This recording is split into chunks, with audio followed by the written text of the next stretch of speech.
Hello, I'm Karen Walker for Arkansas Week. Arkansas ranks 47th in the nation for preterm birth. In 2024, 4,289 babies were born preterm in Arkansas, according to the 2025 March of Dimes report card on maternal and infant health. The state is working to change those statistics by passing maternal health legislation, implementing initiatives, and expanding prenatal care services to improve healthy outcomes for mothers and their babies. One important part of that effort is the work of doulas, trained professionals who provide physical, emotional, and informational support before, during, and after childbirth. Doulas play a vital role in navigating the pregnancy, birth, and postpartum journey, and that is our focus today. We have a panel of 3 certified doulas to talk about the important care services they provide. Please welcome Nicolle Fletcher, co-founder, visionary, and executive director of Ujima Maternity Network; Sylvia Halliburton, founder and CEO of Arkansas Birthing Partners and Family Power Hub; and Liyah Wasson, co-founder and executive director of Doula Alliance of Arkansas. Welcome, ladies. Thank you. Thank you. The state is working to improve outcomes, maternal outcomes for moms and their babies. So tell us, why is this issue important, and how is your organization helping with these efforts?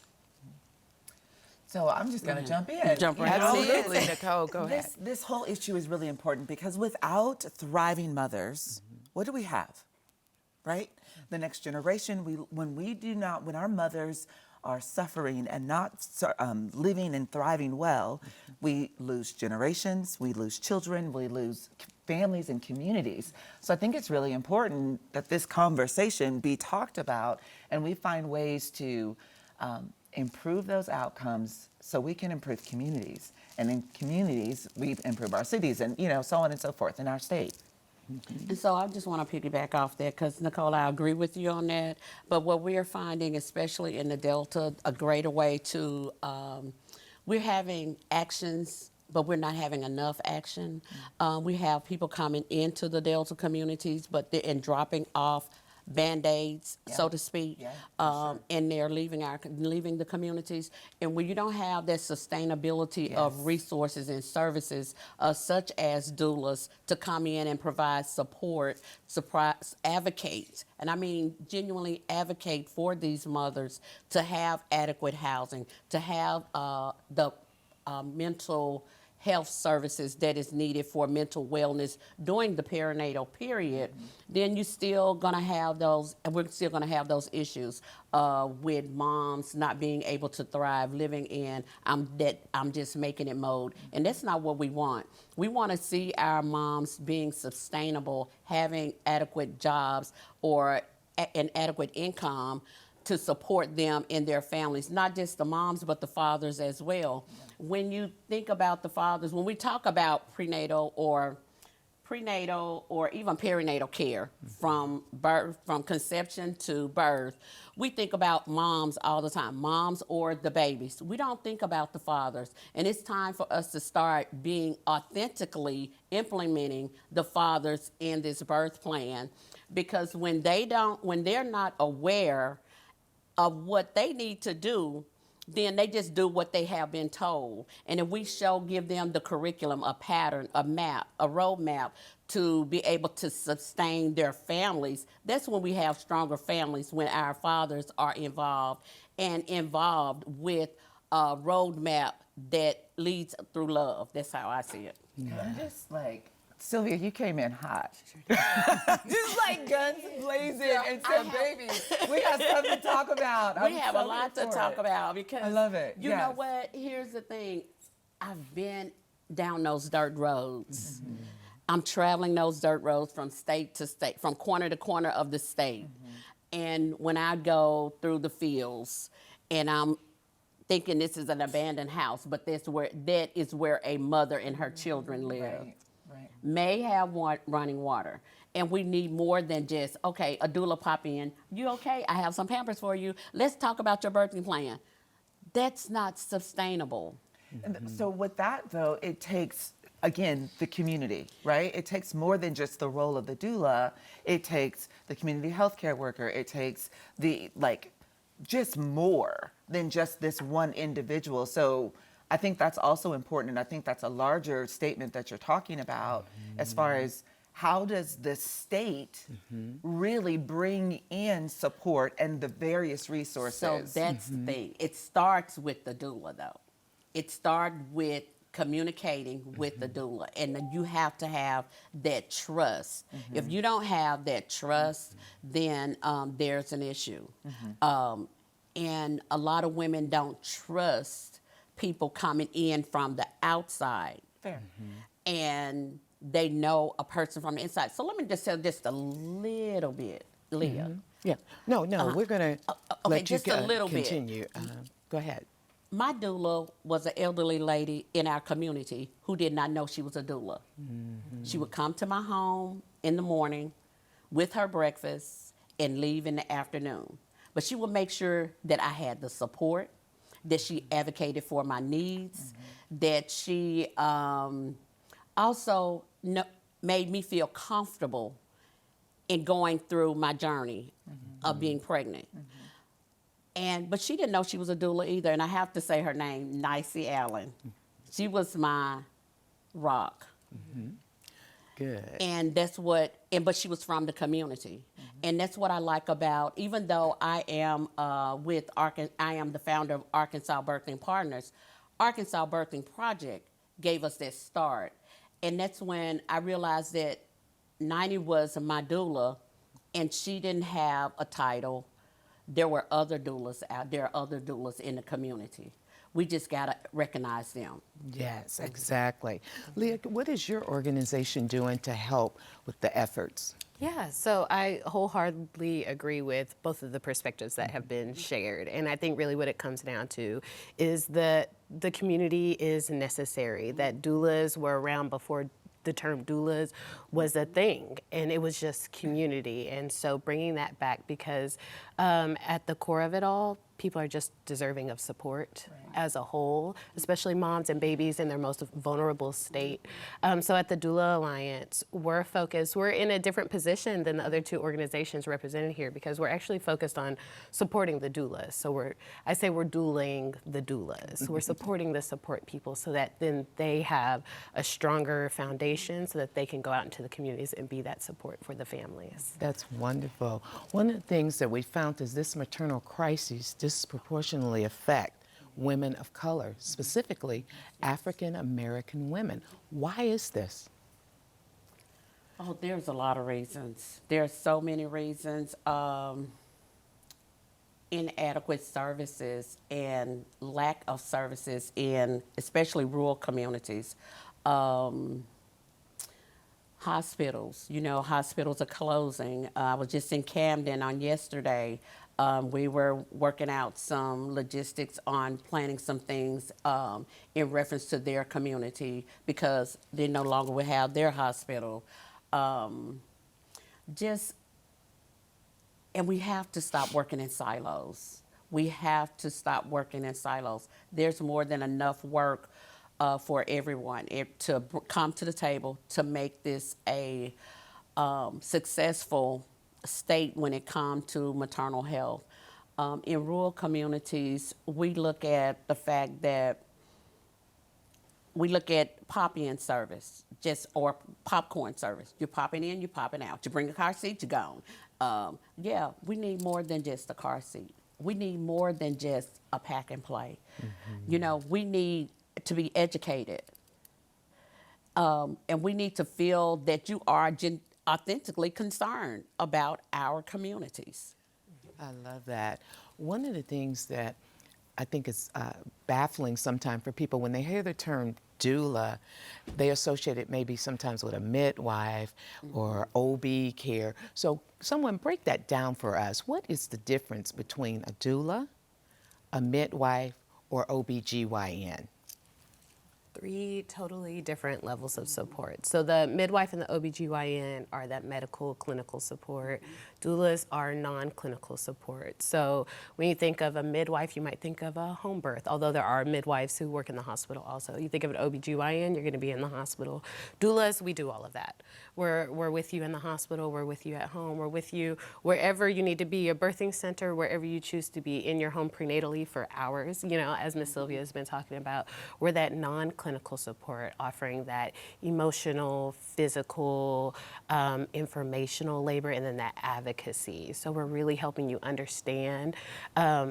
I always tell people that doulas help you align your values with your birth plan and then bring that to your birth team so that then you can bring your values into this most like intimate moment in your life.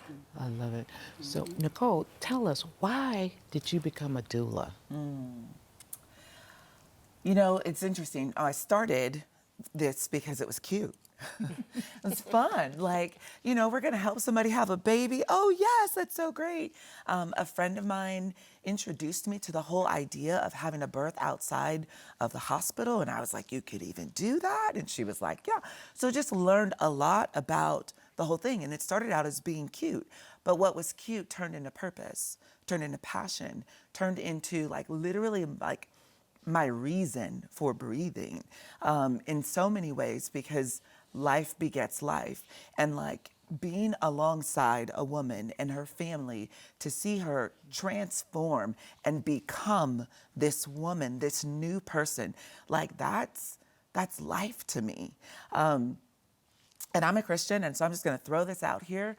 One of the things that we see Christ as identified as is doulos, and that's the Greek, means one who comes to serve. And so as a doula, I get to link arms with the creator of the universe as coming to serve, not to be served, but I get to serve alongside these women and these families to empower them and change the trajectory of life for that family.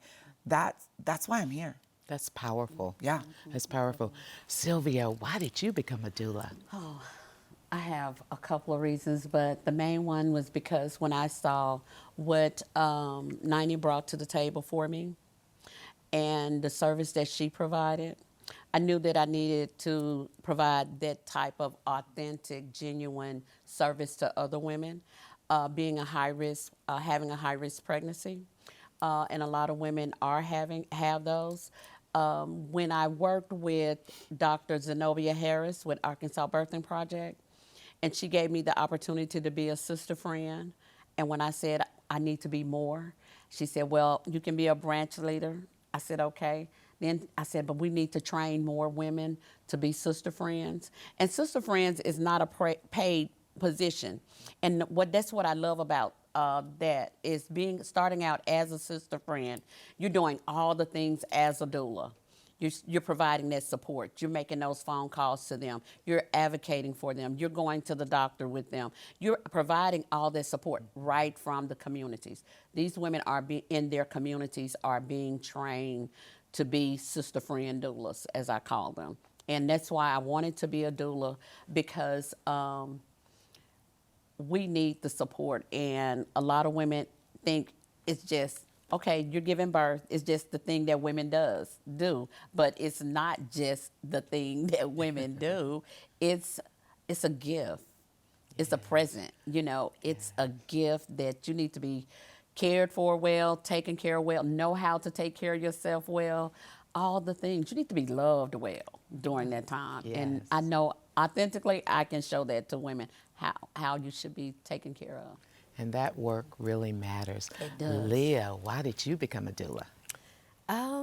Well, as you can hear, this is hard work. Yes. So I always tell people that nobody becomes a doula because they're looking to become a millionaire, because that's not going to be the case. I became a doula because I became a mom, honestly, in short. That's really what happened. I had my first pregnancy. I had my first experience going through what I thought was going to be this life-changing, super intimate, you know, beautiful moment. And there were just some things that happened that shifted my expectations. And when that happened, I value being served. And so with that, I value being of service. And so when I saw that need there, as I grew into my own motherhood through my pregnancy, becoming a mom, I knew that I wanted to be that service for other moms. And it's always, I'm full of gratitude anytime a family chooses me. They welcome me into their home to work with them and really become like a part of their family. So I just, it's heart-led work. That is hard work, isn't it? You know, I'm just curious. Sometimes people may want to take the doula route. Does insurance cover doulas? We're working on it. Some insurances do already cover doulas. Of course, a lot of people have been looking out for Medicaid because that's huge in this state. We know that majority of births in the state are covered by Medicaid, and so we are working on that. The Doula Alliance of Arkansas worked on the legislation last year that was successfully passed, so that Medicaid and private insurance in Arkansas will be required to cover doula services. There are some private insurance payers like United Health Group, UMR, and even TRICARE has been covering doulas. But the thing with private insurance is that it's, well, insurance in general is just not super straightforward. So the answer is yes and no. And when it comes to private insurance, I just had this conversation with somebody yesterday. The best thing is to, you know, call and really figure out about your benefits because there's just so many nuances that go with private insurance and insurance in general. Some of those pieces aren't quite in play yet for women that need the service to have full access to it. So this is an opportunity to kind of serve and support, you know, when you're a single mom, you probably need some additional support. If you're just dealing with healthcare disparities, a woman, a person of color, a teenager. There's so many categories that we have like linked into, and we provide $1,000 scholarships to individuals that apply. They go through like a little rubric, and there's an exchange of like coming and getting connected and building relationship within the community, and at the same time, your fee is offset. So it feels more attainable than like maybe even going through insurance because of the layers of requirements that insurances require. So it's really nice, and it's a great way to kind of link in and support for sure. That's good information. Piggyback off what Nicolle was just said, with her program, they offer scholarships, but we also look at the fact that Arkansas Birthing Project offers support at no cost at this time because we know that women cannot afford to have a doula, and they are trained doulas through the Arkansas Birthing Project through their curriculum, and they're putting these women in from their communities and to remain in their communities to serve the women in their communities. I love it. So, and I love that because they love it. Mm-hmm. They love it, and that's and it's so authentic. You're changing lives, aren't you? Yes, and I love it. I love it. Nicolle, your organization actually trains doulas. Yes. So if someone is interested in becoming a doula, what steps do they take? So I'm going to say the first step you need to take is really an assessment. You know, I feel like right now, doulas are super popular.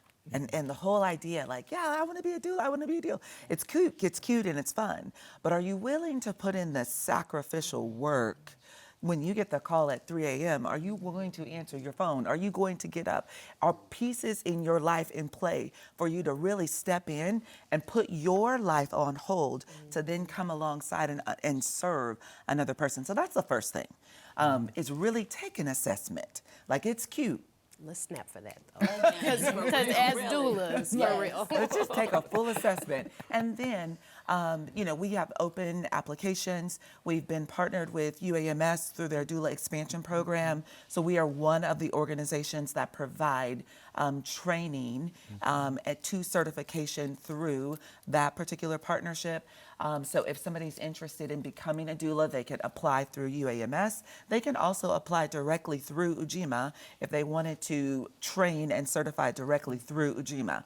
That is an option, and we'll have trainings set for 2027. because we just need a proving period.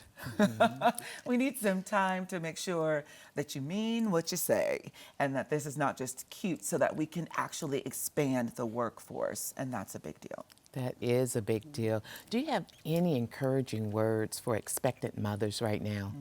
What would each of you say to them if you were sitting down right now with an expectant mother? Just breathe. Just breathe. It's going to be okay. Just take in the love. You're in a space that's sharing compassion, sharing the joy. This is your moment. Just receive the service, and it's going to be okay. It's going to be okay.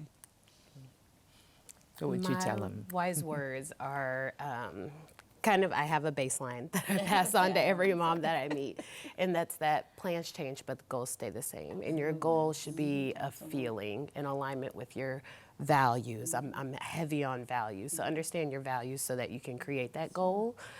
You can create that goal feeling and know that everything else is just a plan to get to that goal, which is a feeling, not something physical, not something that you hold, something tangible, but that feeling that you're seeking, and start working on that feeling right now. You can start curating that feeling right now in the pregnancy, leading to the birth, and then carry that into the postpartum. How do they curate that feeling? It depends on what that feeling is. It depends. I've worked with moms who, one that I loved was that this mom wanted to feel liberated. So how do you work towards feeling liberated? And that answer is different for everyone. You know, what leads you to feel liberated? What leads you to feel peace? What leads you to feel whatever that joy is that you're looking for? And then you start taking those steps. But the first step is really understanding what your values are and being able to align your actions with that state of being that you want to be in. I love it. And I'll just throw in real quick. Yes. No, you don't have to be And real I'm going to quick. look at the camera for this. Just so you can feel this. You deserve to be seen. Yeah. You deserve to be heard. Your story is important. You matter, and your voice matters. So don't be afraid to claim what is yours, because this is your moment. And the people that are around you are there to serve and support you, and you deserve that. Period. Period. Yes. Yes, yes, yes. You ladies are changing lives. Is there something I didn't ask that you're just itching to tell our audience before we go to a close? I'm just going to throw in, so Ujima is a Swahili word and a Kwanzaa principle, and it means collective work and responsibility, making the problems of my brother and sister my own and solving them together. And in Arkansas, we have a maternal health care crisis, but we have hope. And I always want to lead and end with, hope. We have lots of problems, and we know that, but there is hope, and it requires collaboration, community efforts, and everybody taking what they do best, bringing that to the table and serving. And in that, we change lives, we change the trajectory. So I just wanted to say that. We are shifting from maternal health crisis to a revolution. We are in the midst of Okay, sorry, I was funny. Say that. It always makes me so happy. You ladies are about the business. Go ahead, Miss Sylvia. Give us your last line. What do you have for us? Just do it. Just Let's do put it. those boots on the ground and let's do it. Oh, what a joy it's been to have a conversation with 3 certified doulas who's changing the lives of women right here in Arkansas. Thank you, ladies. Thank you so much for having us. Yes. Yes, don't go away, because we will continue our conversation on how doulas are being integrated with clinical care teams through an innovative resource to improve maternal health.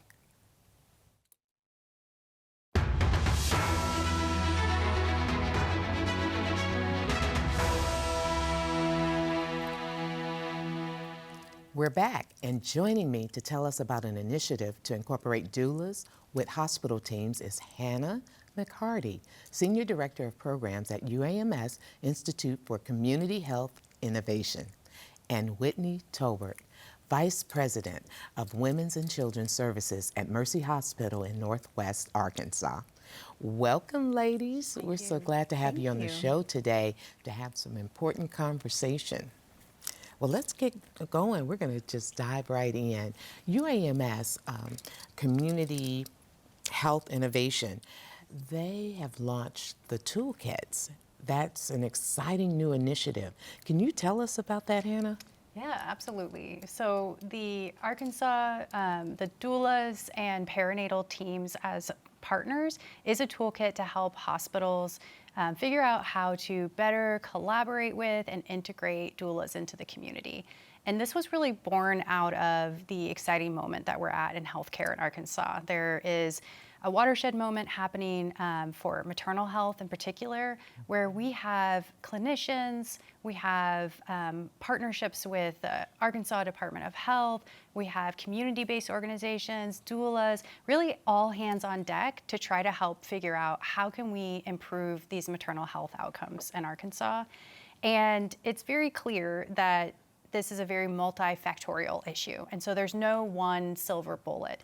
And what that means is that when we can bring people together and create more of that teamwork, we've got a safety net for our moms, because you've got a doula in the community that is, able to answer that text at 2 a.m. from a mom wondering, is this normal? And she can help that mom get into the doctor. And so when we have a communication, teamwork, and just accessibility between the community health workers, the doulas that are in the community with these moms on the day-to-day, and the clinical teams that they're seeing for their medical care, we've got better outcomes. And this toolkit is just a roadmap on how to do that, lots of different options, and really just support for hospitals so that they can start to increase that collaboration and teamwork. There's a lot of good collaboration going on, and Arkansans are really benefiting from it. Can you tell me, how did Mercy Hospital become the place for the pilot program? So Mercy Hospital, we're actually located in Rogers, Arkansas. We really started to see an increase in the number of patients bringing doulas to the hospital. We had a pretty good doula base. Lots of good collaboration already had been started. We had doulas that were involved in some of our education and some of our advising of our processes and policies. We actually developed a doula policy. That was really as part of an action and strategy when we were working on driving down the NTSB C-section rate. That was a state collaborative in 2023. And we just built on that policy with this program. Wow, that's good. So what communities are going to benefit from the toolkits? The toolkits are serving which communities? So the toolkit is really designed for any hospital or clinical team to pick up and to start with an assessment of what their strengths are and what their opportunities are for increasing collaboration, and then to build out an action plan that makes sense for them. So it's really from the smallest hospital that may be doing only 200 deliveries a year to large hospitals that are doing 500 deliveries a month. They can take this toolkit and learn about the evidence-based ways to help increase that collaboration and just smooth teamwork between clinicians and doulas. So what's the expectations of the toolkit? Once communities receive them, what are your expectations? Once communities receive the toolkit, we at UAMS are supporting hospitals. So Mercy Hospital was the first one. We've had a lot of success with that pilot, and now we are supporting other hospitals and utilizing this toolkit to just find the blueprint that works for them and their hospital unit. So we have support, technical assistance, and training support to help all the birthing hospitals across the state, and really want to make sure that they have access to this toolkit and that they know this isn't a huge investment in resources. It's not an investment really in any money, but the outcome, the benefit is huge, because just like we heard about the way that doulas support moms, we've got doulas that are in the community and from the community. And when a mom walks into the hospital, it's an unfamiliar place, and there's already a lot of fear and a lot of worry and what's going to happen. And so the doulas help the moms prepare before they ever even walk into that birthing room for being able to understand what's going on, for being able to advocate for themselves, and really just being a bridge and an interpreter. And that's what doulas are fantastic fantastic at, is that they help the clinical team to better understand where the mom's coming from and what's important to that mom. They help the moms to better understand some of the clinical stuff. While they're non-medical and non-clinical and they don't give medical advice, they have a deep understanding of what's going on and a lot of the different interventions. And so they're able to help them understand this may be why your doctor's recommending this and some of the benefits and the risks, and they help with that whole process. And then even outside of just the birth, they're in the community, building that bridge to resources, to things that are going to address some of those disparities that we see in outcomes, and some of the social determinants of health that have a huge impact on the outcomes for moms and babies. That's good information. So how long did it take to implement the program? I would say it was around 6 months. We started, as Hannah mentioned, we did a good assessment of our baseline. We looked at what our current policy was to support doulas. We looked at our staff's baseline knowledge, and that's nursing and technicians, their base knowledge of what does a doula do. Doulas have been around for decades. They've been doing this for a long time, but a lot of times your healthcare providers don't necessarily understand their exact role. They don't understand particulars about the training that they went through and what they can really do to support not only the patient and family, but really those healthcare providers that are caring for them in the hospital. So over about 6 months, we went through that baseline period of just an evaluation. Then we did some training of the nurses and technicians that work in labor and delivery. And really most, again, with that training, we were really sharing the scope of what a doula can do, what a doula is not to do, and how they can fit in with the healthcare team as a member, a collaborative member of the team. I think that was the key really in integrating the doulas into the patient's care, was making sure everyone was on the same page and understood their roles and understood the benefits of the program, the purpose of the program. So we've had, at this time, we started, I think our December of 2025 was kind of when we kicked off. We had some really great training in January of 2026, and since then we've seen anywhere from 2 to 8 deliveries every month with a doula that's been hospital trained. And when I say hospital trained, I don't mean that the hospital trained the doulas on how to be a doula. They have that knowledge. What we really trained them on then is the role of the nurses and the physicians and the technicians and anesthesia and all of the different team members that are involved in the hospital. We trained on orientation to the unit, where things are located, how they can get access to the things, the comfort items that patients need, like warm blankets and peanut balls or different things to help with positioning.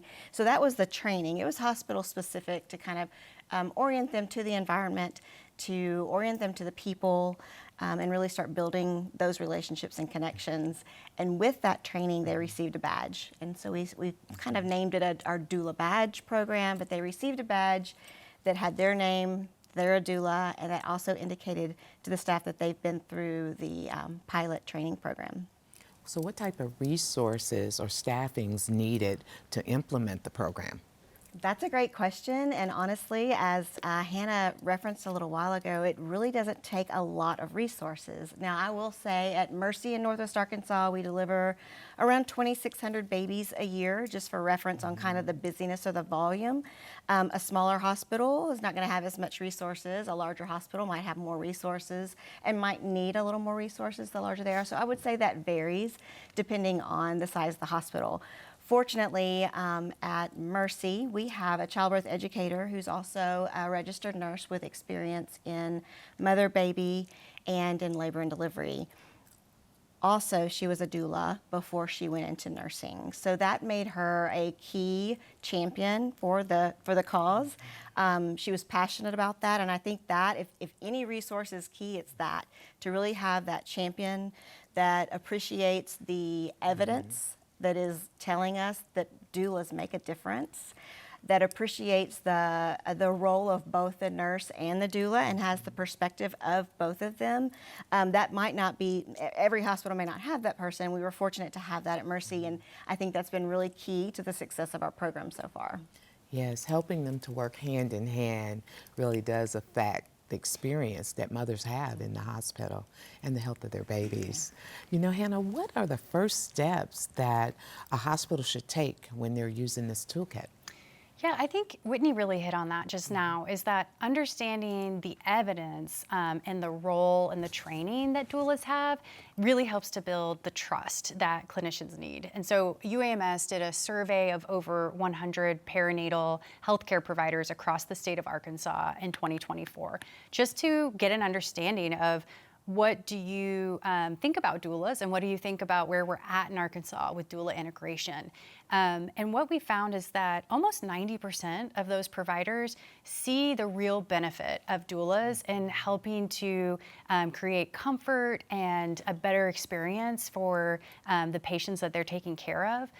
But most of them didn't really know what was the training, what's involved in a certification, and they didn't know how much evidence there is that doula, just as an intervention, can make a huge difference. And so that's a big piece that we first enter with the doula toolkit, is providing a literature review and tons of evidence and ways to just speak about it, so that we can go from maybe our beliefs about doulas, that maybe just from like a couple of interactions, to this mountain of peer-reviewed, meta-analysis, really strong data that is showing that doulas can do everything from increasing the breastfeeding rates, decreasing the length of labor, decreasing the cesarean section. I mean, there's a whole litany of things that are improvements with really minimal to no risks. And so when we look at that as an intervention, as clinicians, things started to click when we were able to present that,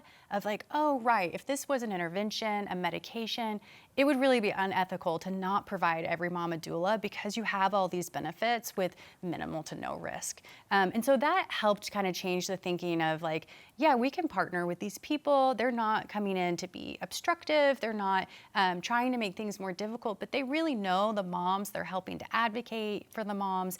And by working together and opening those lines of communication, that's really a crucial part, like Whitney pointed out, with the doula liaison. She's kind of fielding that feedback that's coming from doulas, that's coming from the clinical team, and helping to connect everybody together and align, because we all know that everyone has the same goals. We all want healthier moms and healthier babies that feel supported, and that we're getting better outcomes. Yes. Whitney, what type of positive feedback are you hearing about the program? We've received positive feedback from the doulas themselves, also the patients, the nurses. I was going to mention, and I'm glad Hannah brought it up, part of the training for the doulas and the nurses as well was on how and when to provide that feedback. We set up some really great processes for how the doulas can provide feedback, the nurses and physicians, and anyone really in the environment can provide feedback on the experience. We've seen doulas provide feedback from their patients, and it's not always positive. Sometimes there are opportunities that are identified, and I think that's the beauty of this program, is that before this, we may not have known about that. We may not have received the feedback, and that's a missed opportunity for us to do something different, look at something from a different perspective, really understand the perspective of the patient better, because that's what a doula is really great at doing, is advocating for their patient and really helping them have a voice. As Hannah mentioned, patients come into labor and delivery from a variety of backgrounds. Several have previous poor experiences, even traumatic experiences. And trauma-informed care is not something a lot of nurses were trained on in nursing school. It's something we're doing a lot more of, because it's very important to understand that patients, they really need to be heard, they need to be listened to, and if they have an advocate with them, it's very important for clinicians to acknowledge that advocate and listen to what they're saying as well. I think that's a barrier that was pretty common that we've seen in practice, is when patients don't feel like they can speak up and their doula tries to kind of step in. Sometimes clinicians want to really hear from the patient. And so that's really been part of learning, is how do we improve that communication and acknowledge that this doula has established a trusting relationship throughout the pregnancy, and that they really understand the patient's wishes, they understand the patient's background that the patient might not be comfortable talking about, and they can really add to the value of the discussion. And so I think that's a huge win, is when we can really acknowledge that and hear from the patient, even when the patient doesn't feel comfortable speaking. Right. And that feedback only helps the program get better and better. So I want you to think about, so how do you see hospital doula partnerships evolving over the next 5 years? Yeah, I mean, the thing with maternity care is that it's constantly evolving, right? So Whitney's been in maternity care for years. I worked as a nurse in labor and delivery for many years before being in this role. And so we're used to new evidence and change that comes along with this. But that doesn't mean change is easy, and it sometimes can take time and have a little bit of friction. And so that's the toolkit's process, and the support in implementing the toolkit is helping to anticipate and smooth some of that change, tension that can happen, so that we're able to quickly get to a place where we've got all these new doulas being trained across the state, and we want them to feel welcome to be part of the clinical team so that we can all work together to improve those outcomes.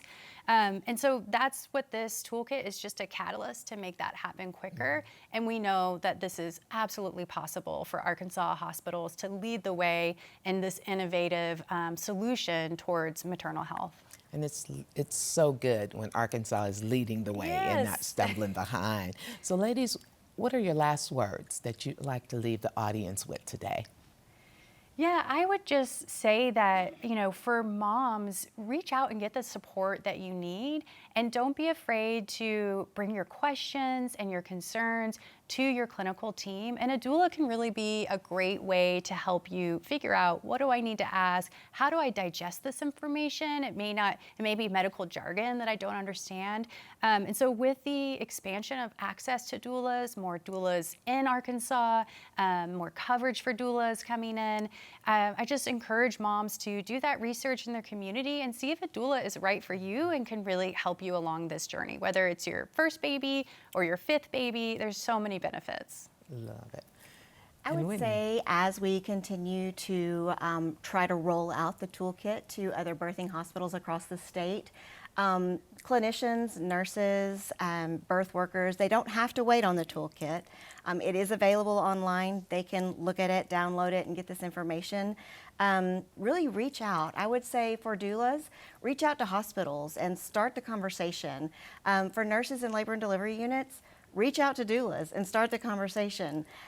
We can start doing this, as we continue to roll out formally these toolkits throughout the state, but we can start on this work today. Everyone has a very important skill to bring to the table, and we are only stronger when we work together. And so I think it's really important that we all take ownership in improving maternal and infant outcomes, and really work to collaborate starting today. Agreed. What a great conversation, ladies. Thank you so much for joining me today.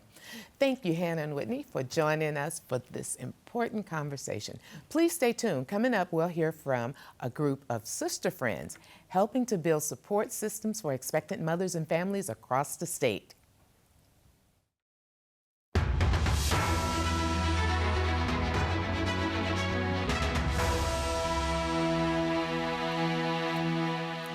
Welcome back. Joining me are 3 ladies that are connecting mothers and families with the necessary resources to assist and guide them on their maternity journey and path to motherhood.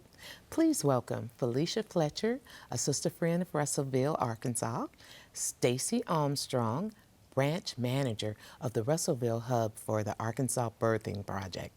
And back with us is Sylvia Halliburton, founder and CEO of Arkansas Birthing Partners and Family Power Hub, which serves under the umbrella of the Arkansas Birthing Project.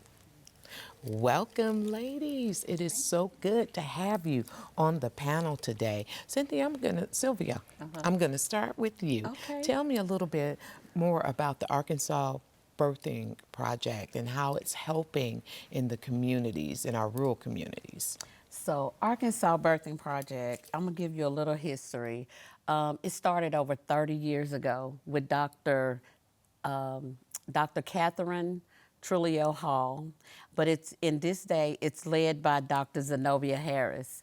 And Dr. Zenobia Harris is leading us very well.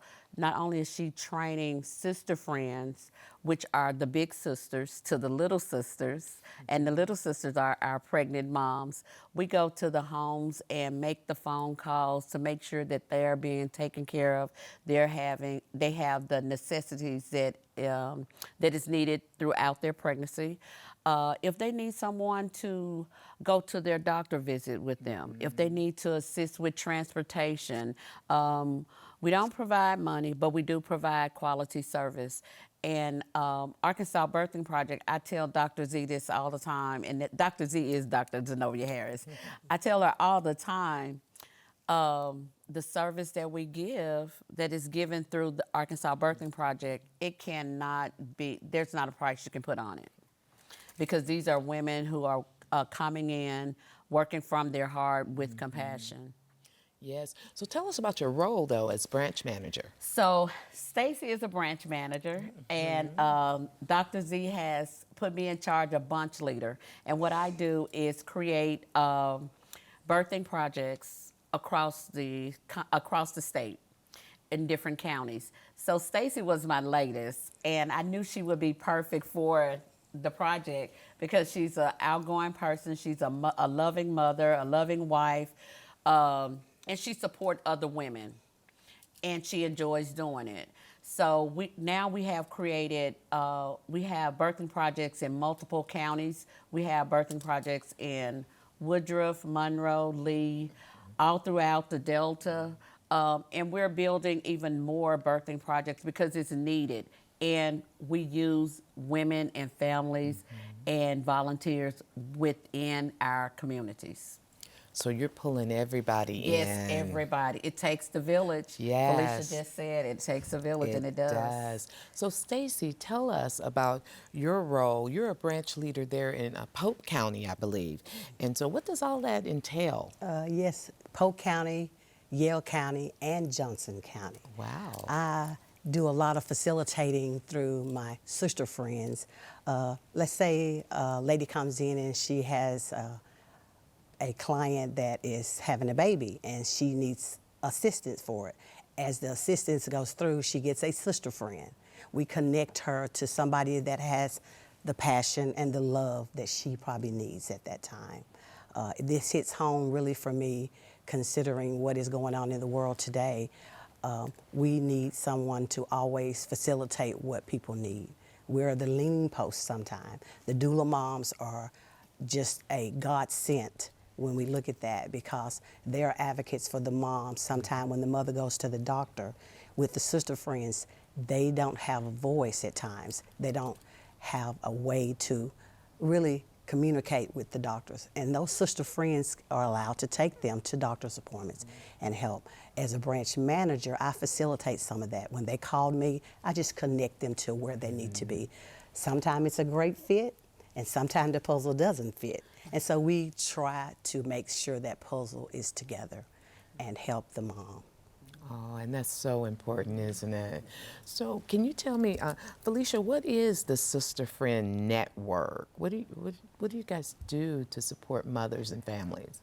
We are the boots on the ground, so to speak. We are the ones who go into the homes and do the work. We support the mothers in whatever they need, whether it's help with paperwork, whether it is just someone to listen, sit with the baby, get supplies, diapers. I go to the branch manager and advocate if we need to go to doctor's appointments, really anything that they need to be successful, and we're there to make sure that they are seen and they are heard. Yes, powerful. Now, Stacey, you're also a realtor, am I correct? No. No? I used to own a salon. No? No. I used to own a salon and had a day spa in Russellville, Arkansas. Okay. And so dealing with the public, I saw when I became I was first a sister friend, and then I became a branch manager. Okay. Dr. Z, she called one day and said, I think that I need you. And I said, I love what I'm doing. I don't want to leave my sister friend until she has the baby. And then I connected her with Sylvia with the doula program, and we started just branching out, and that's how I decided to asked Felecia one day at church, would she be a part of this? Because I needed more sister friends. I was getting more babies than I had sister friends. And so I called Dr. Z, we call her Dr. Z. I called her and I said, listen, I think I'm getting more babies than I'm getting sisters. I have to start going out to recruit. And so she came to Russellville and visited with us, and we just got on board, like she said, boots on the ground, and we have just been helping mothers. We have a new thing in Russellville now that we have a Spanish-speaking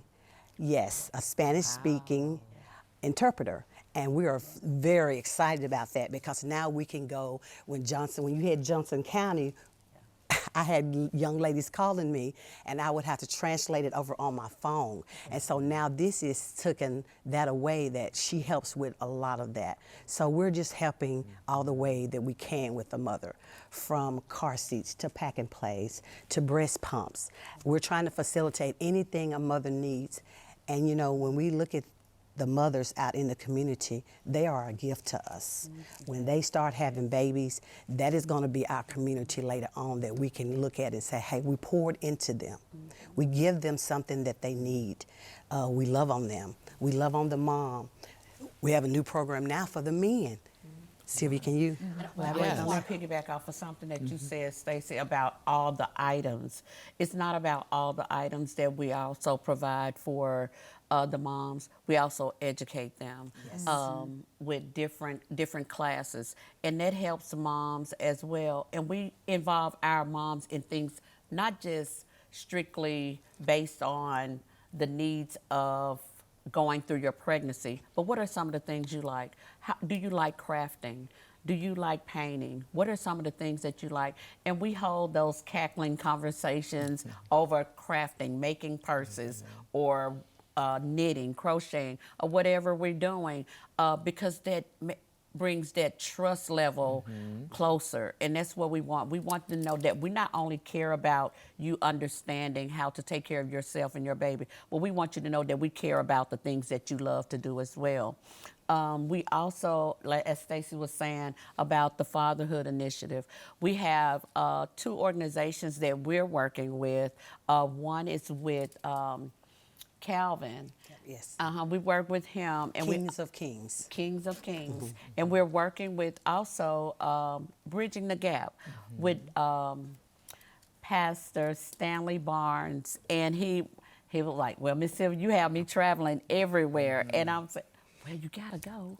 Yes. So I love that because we need to connect our young men to these type of programs, because everything that we were taught when we were young, it wasn't the bad, some of it wasn't the best.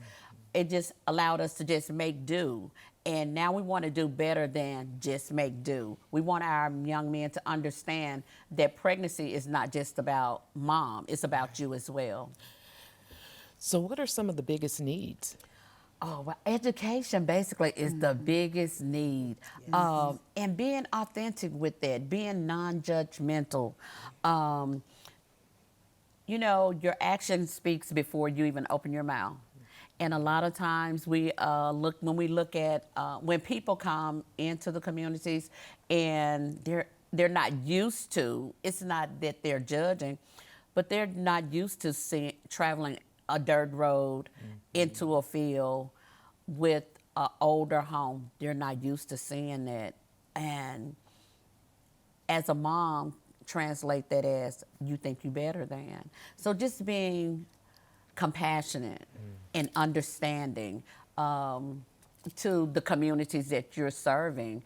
And as I spoke with Candace Williams of Rural Community Alliance, she said, Sylvia, if we could just get somebody to come to our community. And I said, we'll be there.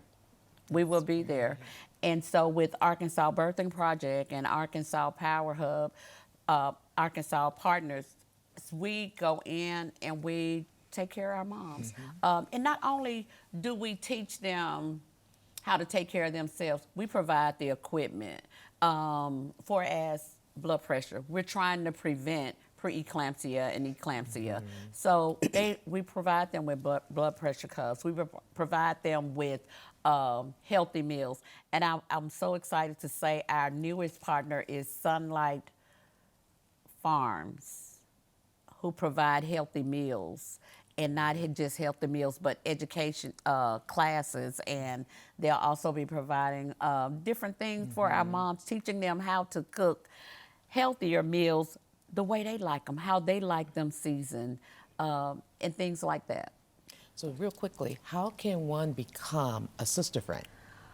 Oh, just go on to the website, Arkansas Birthing Partners. Go on to the Arkansas Birthing Project, and sign up to be a sister friend. You have them all across, I know, the Delta of Arkansas. You have them in Russellville. We're promoting them to be across the state because we know the impact that it makes on a family, that it has on a family. Here's the thing that I love, and I know we got to go real quick. Yes. The thing that I love about being a sister friend, it's all done out of love. When you show up, it speaks volumes. And these women, the families, the ministers, they are showing up. Thank you so much. Once again, it has been a joy having you on the panel.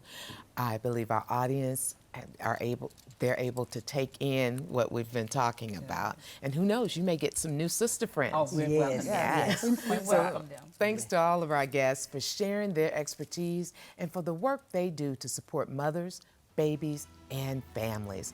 Thanks for watching Arkansas Week, and I'll see you next time.